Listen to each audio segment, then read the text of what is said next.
fuimos visitados por el ángel de nuestra hija que nunca nació. En este relato real profundamente personal y conmovedor, un hombre marcado por el trastorno afectivo bipolar atraviesa una crisis maníaca que lo lleva desde el encierro carcelario hasta un inesperado baño de redención en el océano. En medio del caos, la revelación llega de forma insólita. Una joven extranjera, de cabello dorado como el sol y palabras envueltas en misterio, irrumpe en su vida con la familiaridad de quien lo ha amado desde antes de nacer. Lo que parece un encuentro casual se transforma en una experiencia espiritual imposible de ignorar. Cuando, al día siguiente, una niña de rasgos idénticos aparece para llamarlo papá.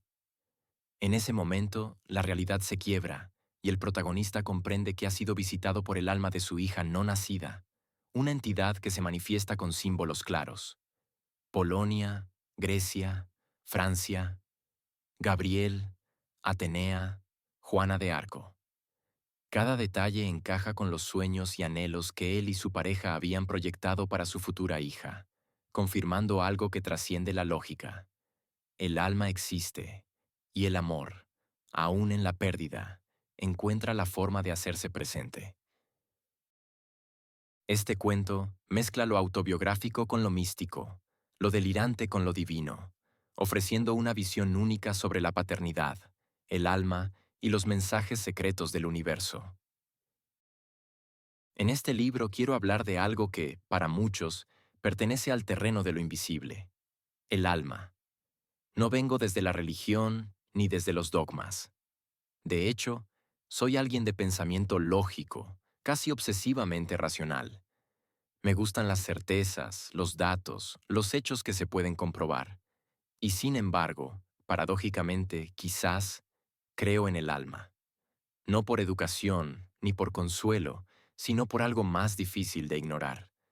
La experiencia directa. Vivimos algo que nos atravesó por completo. Algo que, al intentar explicarlo, todavía me provoca un nudo en la garganta y una punzada en el pecho. Mi esposa y yo estábamos esperando una hija. Habíamos comenzado a imaginarla en nuestros brazos, a soñar con su rostro aún invisible, a proyectar el mundo que queríamos ofrecerle. Pero la vida, con su extraña lógica, nos la arrebató antes de que llegara a respirar este mundo. Fue una pérdida silenciosa, íntima, de esas que solo entienden quienes las han vivido. Y justo cuando creímos que el duelo sería solo un camino de lágrimas y vacío, ocurrió lo inexplicable. Una mañana, no sé si decir en vela o en estado de claridad profunda, sentimos su presencia. No como un sueño, no como un recuerdo, sino como algo real.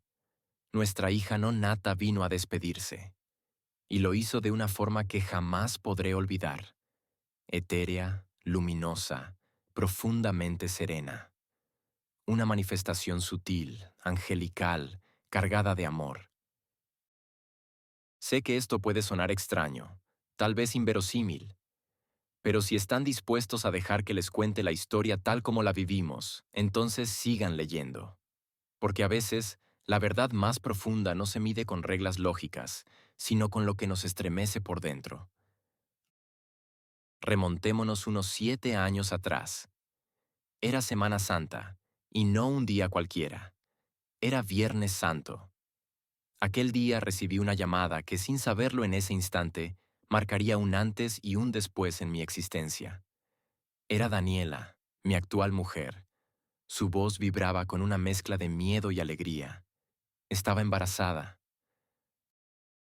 La noticia llegó como un rayo de luz, pero en mi interior ya estaba ocurriendo otra tormenta. Atravesaba una crisis maníaca. Vivo con trastorno afectivo bipolar, y en ese momento no estaba en la fase oscura de la enfermedad, la depresión, sino en su opuesto extremo. Intentaré explicarlo para quien nunca lo haya vivido. Imaginen tomar café cargado con bebida energética, mezclado con cocaína y anfetaminas. Todo eso mientras saltan desde una plataforma de bungee. No hay cansancio, no hay miedo. Uno se siente invencible, inmortal, como si el mundo entero corriera más lento y uno pudiera moverlo con solo pensarlo. Es el otro lado de la luna, el reverso brillante de un trastorno que muchos solo imaginan en su cara sombría. Me sentía, y lo digo sin exagerar, como un super saiyajin. Y en medio de esa euforia, llegó ella, o al menos la noticia de que llegaría. Nuestra hija, pero claro, yo estaba en plena crisis maníaca. En ese estado uno no quiere vínculos, no quiere explicaciones, no quiere nada que implique profundidad emocional o compromiso. Lo único que uno busca es seguir flotando en esa nube artificial donde todo parece posible, donde nadie puede tocarte. Cuando ella me dijo que estaba embarazada, mi reacción no fue la que uno esperaría de un futuro padre. Le dije que no le creía, que no quería saber nada de ella, que me dejara en paz. No fue porque no me importara, no fue por cobardía ni por desamor. Fue porque, en ese momento, yo no quería nada con nadie, ni siquiera conmigo mismo. Es difícil explicar lo que significa alejarse así, lo sé, pero cuando la mente va a 1000 por hora, cuando uno se siente invencible pero a la vez hueco por dentro, cualquier intento de conexión con la realidad duele. Y mi respuesta, tan dura, tan injusta, fue un reflejo de ese dolor mal dirigido. Entonces ocurrió algo que ahora, con distancia, me parece tan absurdo como revelador. En medio de esa tormenta interna, me di cuenta de que la vecina de mi abuela me estaba observando con atención. No con curiosidad sana, no con preocupación, con ese tipo de mirada que atraviesa, que se clava, que parece juzgar incluso sin palabras. Y yo, completamente fuera de mí, exploté. Oye, vieja zapa, ¿y la con? ¿Qué te importa mi vida, bruja de mierda? Voy a quemar a todas las brujas, y si no te entras, te quemo la casa a ti también. Sí, eso dije, lo grité, con los ojos desorbitados, la sangre hirviendo, y esa sensación de omnipotencia que solo puede dar una crisis maníaca en su punto más alto. En mi mente, era una especie de cruzado sagrado, un guerrero que venía a destruir la oscuridad. En la realidad, era un tipo alterado, violento, desbordado. Y claro, no pasó mucho tiempo antes de que la realidad me devolviera el golpe. Resulta que el nieto de la señora tenía contactos en la policía, y no cualquier policía. En menos de lo que canta un gallo, llegaron 3 patrullas con personal del GOPE, las Fuerzas Especiales de Carabineros en mi país. 3 patrullas, por una amenaza a gritos, por una mente rota. Y ahí estaba yo, el Super Saiyajin derrumbándose frente a una realidad que ya no podía controlar. Me tomaron detenido. No fue una gran sorpresa. En el fondo, algo en mí ya lo estaba esperando. Cuando se rompe el límite entre la realidad y el delirio, uno sabe que no puede durar mucho sin consecuencias. Me llevaron a la comisaría. Estaba alterado, pero ya no gritaba. La adrenalina empezaba a bajar como una ola que se retira y deja el desastre en la arena. Lo que no sabía era que aún faltaba otra vuelta más en este descenso. Mientras esperaba que me procesaran, uno de los funcionarios revisó mis antecedentes y con una sonrisa que mezclaba rutina y sorpresa, me dijo, «Oye, tienes una causa pendiente en la quinta región». «¿Qué?», pregunté, sin entender muy bien si me estaba hablando en serio o bromeando. «Sí, parece que hace años le pegaste a un tipo por una PSP, ¿puede ser?». Ahí me acordé. Claro que sí. Me habían robado una PSP, y yo reaccioné mal. Lo busqué, lo enfrenté, y le di. Nada heroico, nada ejemplar. Solo rabia mal canalizada y consecuencias que, en ese momento, pensé que ya se habían esfumado con el tiempo. Pero no.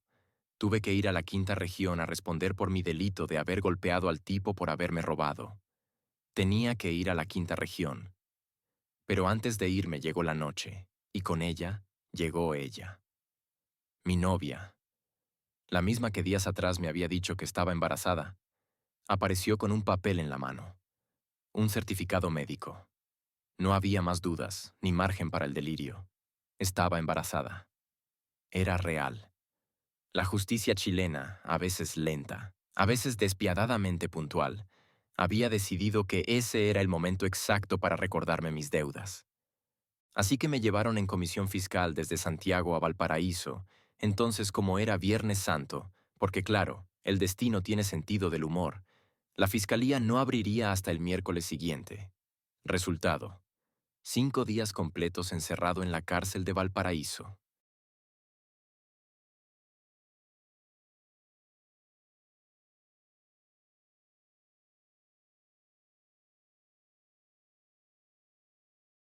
5 días preciosos. 5 días inolvidables. 5 días en los que el Super Saiyajin se transformó en un tipo común, encerrado, sin poderes, esperando que el mundo dejara de girar tan rápido. Y yo seguía encerrado, como un animal que había sido arrastrado a su propia ruina. Pasaron los 5 días. 5 días en los que el tiempo se volvía espeso, el aire pesado, y cada minuto parecía durar una vida. Cuando por fin me soltaron, no sentí alivio. Sentí asco, no solo físico, aunque también, sino existencial. Me sentía sucio por dentro, como si algo se me hubiese pegado en la piel, en los huesos, en el alma. Una mezcla de vergüenza, derrota y esa incomodidad viscosa que deja la cárcel en los que no pertenecen a ella, pero igual terminan ahí. Solo quería sacarme todo eso de encima, despegarme de esa capa de mugre invisible que me cubría. Lo único que deseaba en ese momento era llegar al mar, meterme al agua como quien busca el bautismo de los rotos, no para olvidar, sino para intentar volver a ser alguien. ¿Me entiendes? Cuando me soltaron, no quise tomar locomoción ni pedir ayuda. Me fui caminando desde la cárcel de Valparaíso hasta Viña del Mar. Llevaba el cuerpo tenso, la mente revuelta y el alma hecha trizas, pero necesitaba moverme. Sentir que yo aún podía llevarme a algún lado.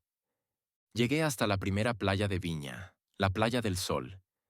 El nombre parecía una burla, pero también una promesa. El viento marino me golpeó el rostro como una cachetada amable. Era la primera bocanada de libertad después de 5 días enjaulado. 5 días en que el cielo lo veía a través de barrotes. Me saqué los zapatos, hundí los pies en la arena tibia y empecé a caminar, como quien no tiene a dónde ir pero tampoco puede quedarse quieto. Y fue ahí que la vi. Una jovencita de rasgos europeos, rubia, pero no rubia común. Su cabello era de un dorado que parecía arrancado del sol mismo.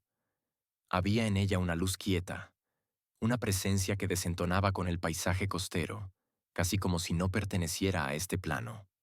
Estaba con un joven, de su misma edad, veintitantos, quizás su pareja. Yo los observé desde la distancia, sin malicia, solo con esa curiosidad que se tiene cuando uno vuelve a mirar el mundo después de estar encerrado. Pensé, bueno, ¿qué le hace el agua al pescado? Quizás me quede aquí un rato, quizás le hable, quizás la belleza de alguien más pueda recordarme que todavía estoy vivo. Y entonces, en medio de ese momento casi contemplativo, la escuché hablar. Ella, la joven del cabello dorado, dijo en inglés con voz suave, medio divertida: Where should I go pee? ¿Dónde puedo ir a orinar? Fue como una alarma interna. Mi cerebro, tan habituado al inglés, reaccionó de inmediato. Ese era mi momento. Después de días de encierro, de sentirse invisible, inútil, quebrado, por fin algo que podía hacer, algo que no implicaba defenderme, solo ayudar. Me di vuelta con una sonrisa espontánea, probablemente algo desalineada por la barba, la caminata y los 5 días de cárcel, y le respondí: "Excuse me, lady. Well, you should go pee to the mall Marina Arauco. It's just on the next street at the end. There's a mall there, and you should go there and pee for free." ¿Sí? Pee for free, lo que en español significa: disculpe, dama. Bueno, usted puede ir a orinar al mall Marina Arauco. Está justo al final de la próxima calle. Hay un mal ahí, y usted puede ir ahí a orinar gratis. Lo dije con la mayor cortesía del mundo, como si le estuviera entregando un mapa del tesoro. Ella me miró, primero sorprendida, luego sonrió con una mezcla entre ternura y desconcierto. Y yo me sentí útil, por primera vez en días. Después de mi respuesta en inglés, los dos me miraron y se rieron. Pero no con burla, sino con simpatía. La chica me miró directo a los ojos y, en vez de irse al mall como le sugerí, le dijo algo en voz baja a su compañero. Luego se acercó un paso más. ¿Hay algún lugar más cerca? Me preguntó, ahora en español, aunque con un acento extranjero encantador. Le señalé un edificio justo al lado, donde sabía que había un baño público abierto. La guié hasta allá, y, sin entrar en detalles que no van en este libro, digamos que cumplió su misión. Al volver, me invitaron a quedarme un rato con ellos. Estaban sentados sobre unas toallas, disfrutando de unas cervezas heladas y compartiendo un cigarrillo de marihuana. Era una escena digna de una postal alternativa. Atardecer en la playa, el vaivén del mar de fondo, una joven rubia que parecía un ángel y otro joven igual a un doppelganger mío, pero versión perfecta.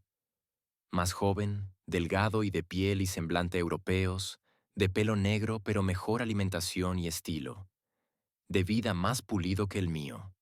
Ese joven denotaba una mejor calidad de vida que la mía solo a través del semblante de su piel. Tal vez otro hijo mío. Y yo, recién salido de la cárcel, con el pecho al aire y el alma a medio curar.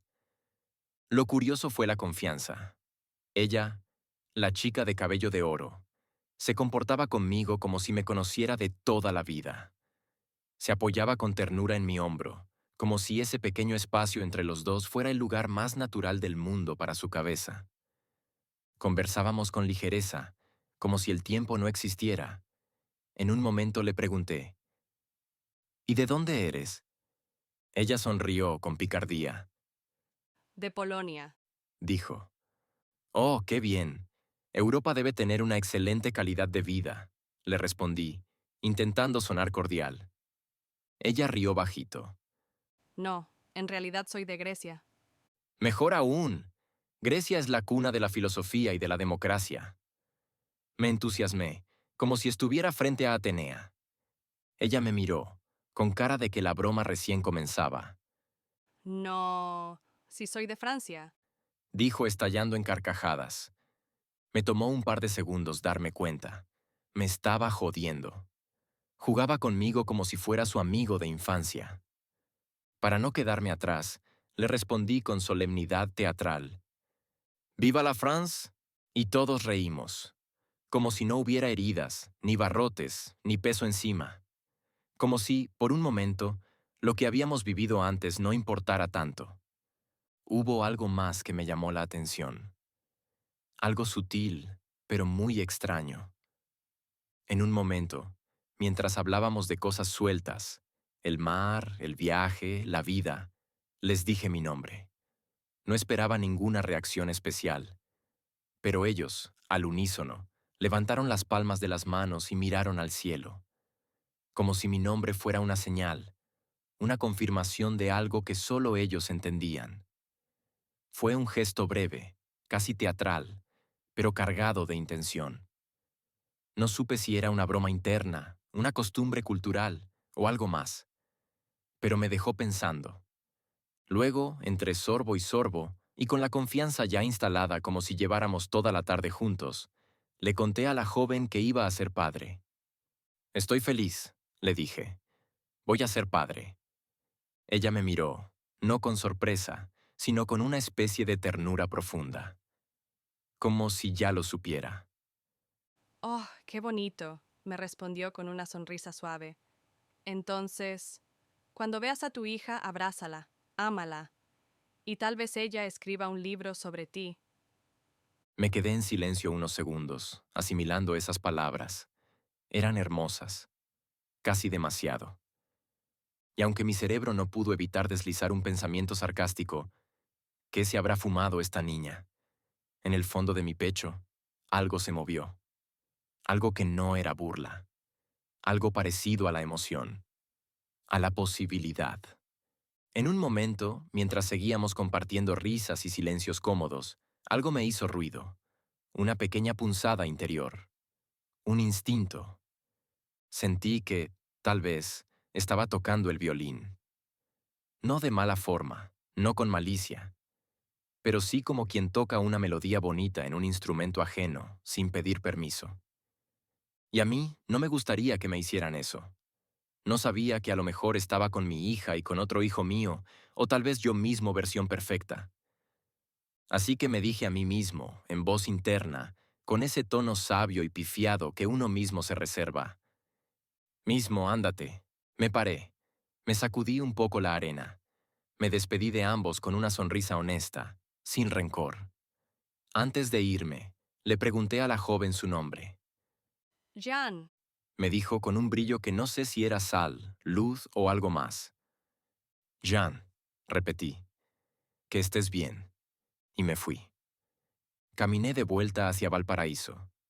Mis pasos eran lentos, pero no arrastrados. Algo había cambiado en mí. No mucho, pero algo. Mi mamá y mi tío habían venido a buscarme. También mi pareja Daniela, la madre de la niña que esperábamos.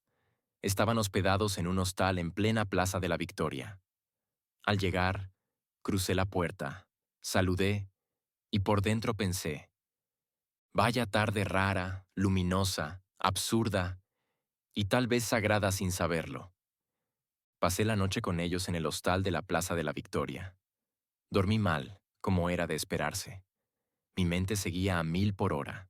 Cuando desperté al día siguiente, la crisis maníaca seguía firme, viva, ardiente. Lo único que quería era ir a pescar. Pescar. Como si el mar pudiera absorber el exceso de electricidad que me quemaba por dentro. La caleta Portales me llamaba.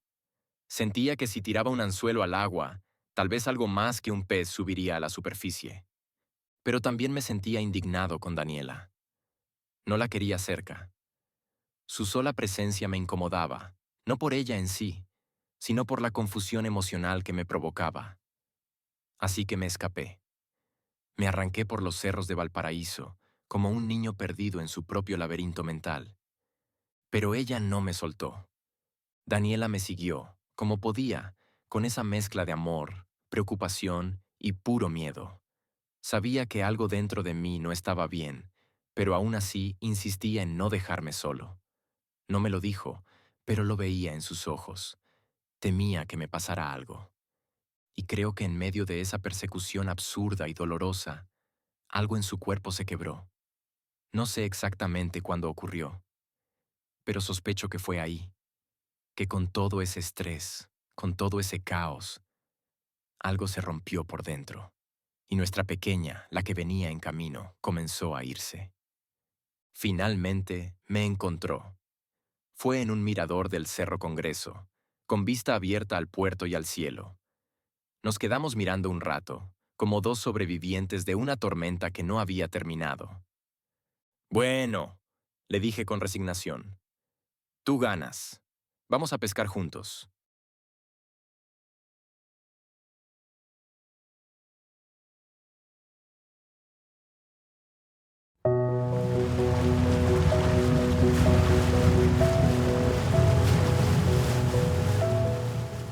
Ella asintió en silencio, con esa especie de dulzura silenciosa que aparece solo cuando se ha llorado mucho por dentro.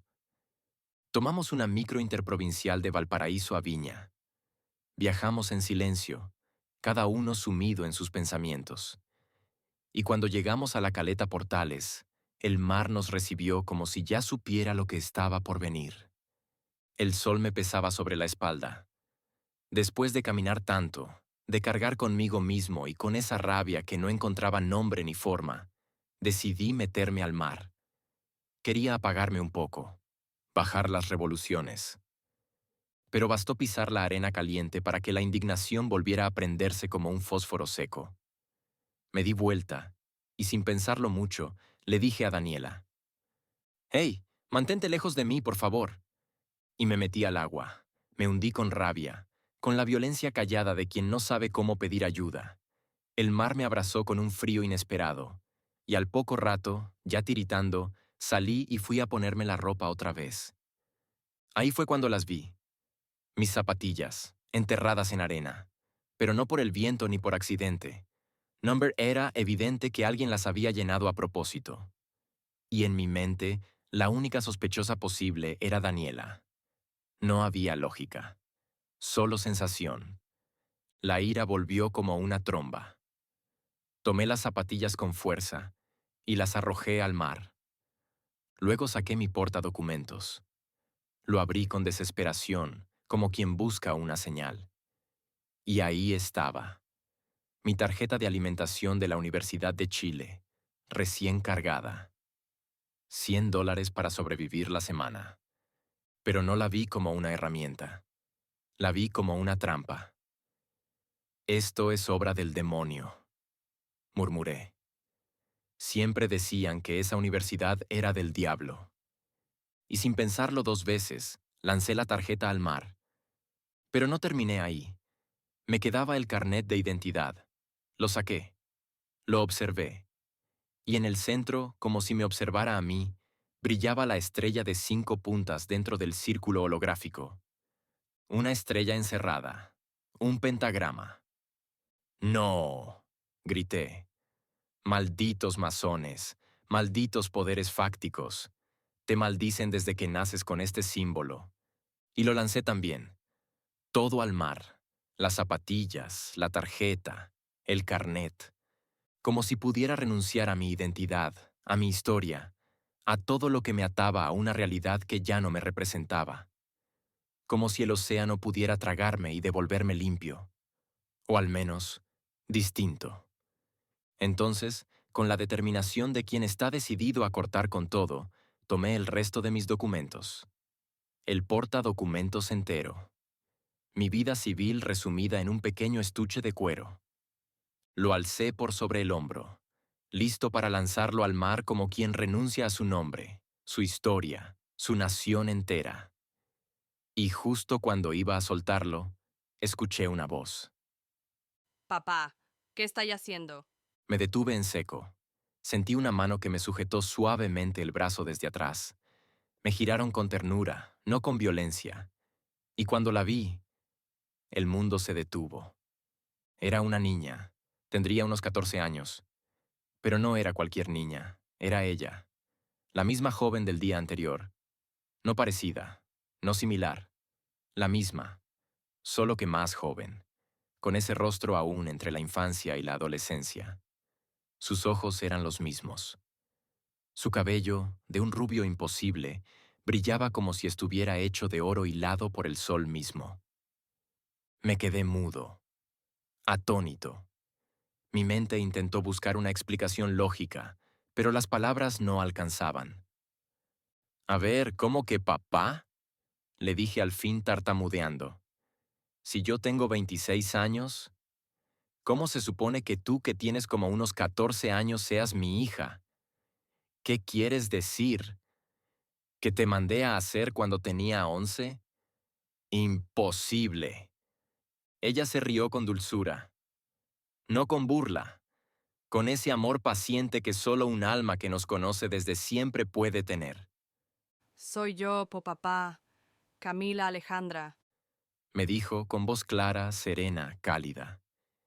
y soy de Quilpué, Villa Alemana. Ando paseando con unos compañeritos del colegio. Me quedé paralizado. Cada palabra era una llave que abría un recuerdo, un presentimiento, un futuro que no había sido, pero que aún estaba ahí, vivo. Era la misma voz, el mismo timbre, la misma energía, la misma alma. Y de pronto entendí. La joven del día anterior había sido ella. Había venido a presentarse. Había venido a despedirse. Y recordé. Cuando veas a tu hija, abrázala, ámala, y tal vez ella escriba un libro sobre ti. En ese instante, como si el universo hubiese sincronizado cada paso, apareció Daniela. Y sin decir nada, los tres nos abrazamos. Fue un momento fuera del tiempo, fuera de toda lógica. Un instante donde el alma se manifestó con toda su dulzura y su verdad. Así que sí, queridos lectores, el alma existe, y no estoy solo en esto. Daniela fue testigo, y jura, como yo, que no fue una alucinación. Y como si aún quedaran más piezas por encajar en este extraño rompecabezas del alma, Daniela, con una mezcla de ternura y resignación, me confesó algo más.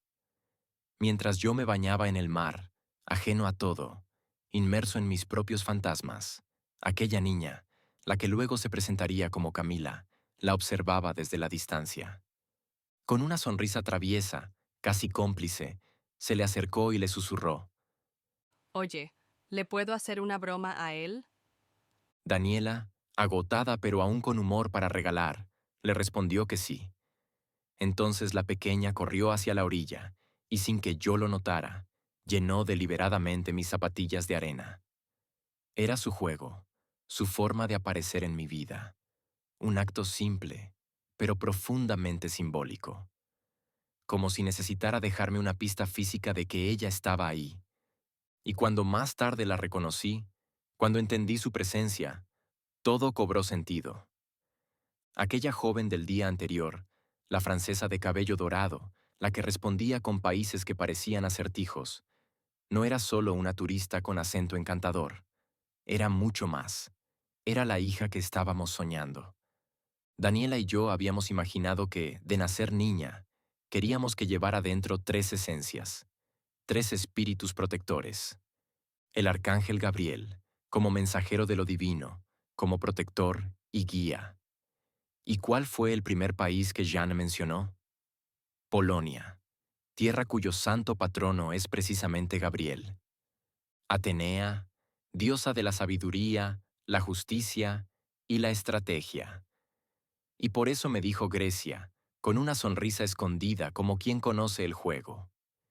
Y finalmente Juana de Arco, símbolo del valor, la fe y la lucha espiritual. Por eso, su verdadero nombre, Jeanne. Y su última respuesta, Francia. No era casualidad, no era teatro. Era un mensaje encriptado desde algún rincón del universo, como si el alma de nuestra hija hubiese tejido una obra de teatro invisible para revelarse ante nosotros, y luego marcharse, dejándonos el regalo más sutil y eterno.